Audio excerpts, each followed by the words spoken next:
Free fire game খেলতে শুরু করি 2020 সালে।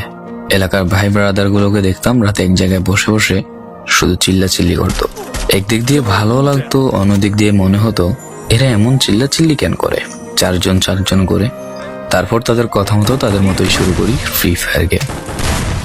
প্রথম দিন গেম খেলে রাত জেগেছি 11টা, যেটা ছিল রাত জেগার প্রথম কারণ এবং প্রথম ভালোবাসা। এলাকার বন্ধুরা মিলে রাত হলেই আড্ডার আসর দিয়ে বসতাম আর শুরু করতাম গেম খেলা।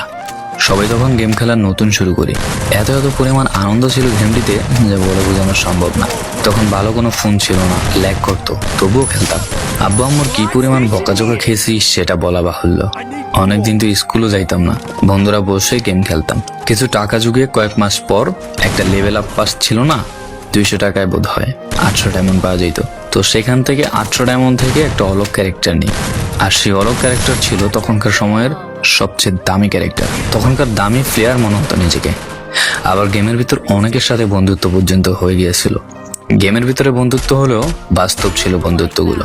তখন ফ্রি ফায়ারে ডু পার্টনার সিস্টেমটা ছিল না, তাই কোনো মেয়ে গেমেও ছিল না। তারপর যখনই মেয়েরা গেমটা শুরু করে তখনই আস্তে আস্তে গেমের আনন্দ নষ্ট হয়ে যায়। অনেক বেশি র্যাম প্রয়োজন হতো, তো তাই গেমটা খেলতে ভালো একটা ফোনের প্রয়োজন হইতো। কিন্তু তখন ফোন ছিল না, কোনো রকম একটা ফোন দিয়ে খেলতাম গেমটা। ভাবতাম একটা ভালো ফোন হইলে গেমটা আরো সুন্দর করে খেলতে পারতাম, ল্যাগ করতো না ইত্যাদি। কত আনন্দই না ছিল তখন। প্রতি সপ্তাহে শুক্রবার বসে সবাই গিল্ডের গ্লোরি ফুল করতাম একটা কাস্টমের জন্য। পরের দিন সবাই মিলে আনন্দ নিয়ে একটা একটা করে কাস্টম খেলতাম। আমার জীবনের প্রথম 3 বছরের ভালোবাসা। কোনো মেয়ের জন্য আমি এই গেমটাকে কখনো ইগনোর করি নাই। যখন মন খারাপ থাকতো গেমটা খেলতাম একা একা। একটা ভয় পাইলেই তৎক্ষণাৎ মন ভালো হয়ে যাইতো, মুখে সব সময় একটা মৃদু হাসি থাকতো। এখন আমার কাছে গেমটা খেলার মতো অনেক ভালো একটা ফোন আছে, আমার কাছে এখন অনেক ভালো কালেকশন আছে, টপ আপ করার জন্য টাকাও আছে। কিন্তু গেমের ভিতরে থাকা সেসব বন্ধুরা আর নেই, সবাই ব্যস্ত হয়ে গেছে।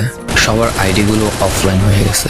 কেউ 1 মাস 2 মাস পর ঢুকে গেমের ভিতর সবকিছু ব্যাক করে দিয়েছে। এখন যার বেশি টাকা সেই বেশি প্রো, এখন কারো স্কিল দেখা হয় না।